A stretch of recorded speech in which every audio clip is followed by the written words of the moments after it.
រៀបចេញទៅទៀតហើយបាទបង្គំថ្មលីជោមនេះ12 V 150 A ម៉ោងបាទវាផ្ទុកបានប្រហែលជា2គីឡូភ្លើងបាទ2គីឡូវ៉ាត់ម៉ោងបាទនេះដូចសាកចូលមាន200ថ្មយើងរៀបហើយបាទយើងតេស្តភ្លើងសាកចូលបាទរៀបជូនភ្ញៀវនៅខាង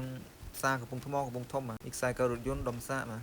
នេះ inverter នេះ 1100 វ៉ាត់ពិតបាទអាចប្រើឆ្នាំងដាំបាយ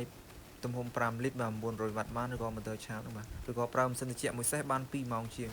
ខាងនេះម៉ូយចាស់ទេបាទខាងស្ទឹងមានជ័យបាទឈុត800 វ៉ាត់នេះគាត់យកទៅប្រើម៉ាស៊ីនកិនគ្រាប់កាហ្វេបាទក្នុងថ្ងៃនេះគឺចេញទៅ2ឈុតបាទនេះឈុត$75អាប់ដេតដាក់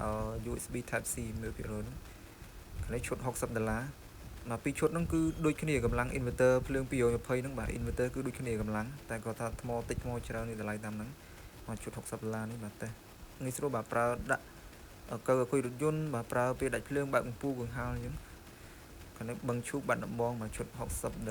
$60ខាងនេះខាងភូមិទ្រាត្បូងឃ្មុំបន្ទាប់មកទៀតនេះខាងស្រុកស្រីស្នំខេត្តសៀមរាបបាទ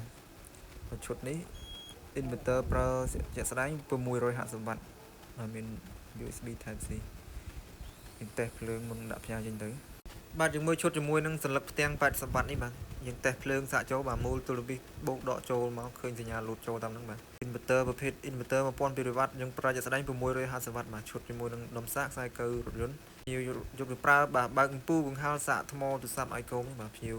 នៅខាងឆ្នុកទ្រូកំពង់ឆ្នាំងបាទផ្ដល់ជូនតម្លៃពិសេសបាទគាត់ខាងមន្ត្រីជលផលបង្ក្រាបបទល្មើសនេសាទមួយឈុតបន្ទាប់ទីនេះបាទ800 វ៉ាត់ជាមួយសន្លឹកផ្ទាំង450 វ៉ាត់បាទភ្ញៀវនៅខាងស្រែអំបិលកោះកុង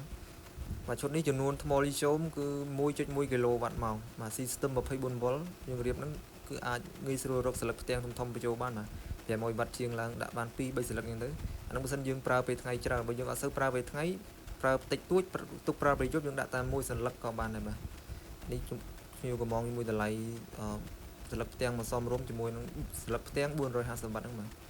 យើងតេស្តភ្លើងសូឡាសាកចូលមកឃើញលូតពះលូតសញ្ញាសន្លឹកផ្ទាំងតាមហ្នឹងបាទ inverter 800 វ៉ាត់បាទកម្លាំងពេញប្រើឆ្នាំងដាំបាយបានបាទប្រភេទលក្ខណៈគ្រួសារឆ្នាំងដាំបាយបាទ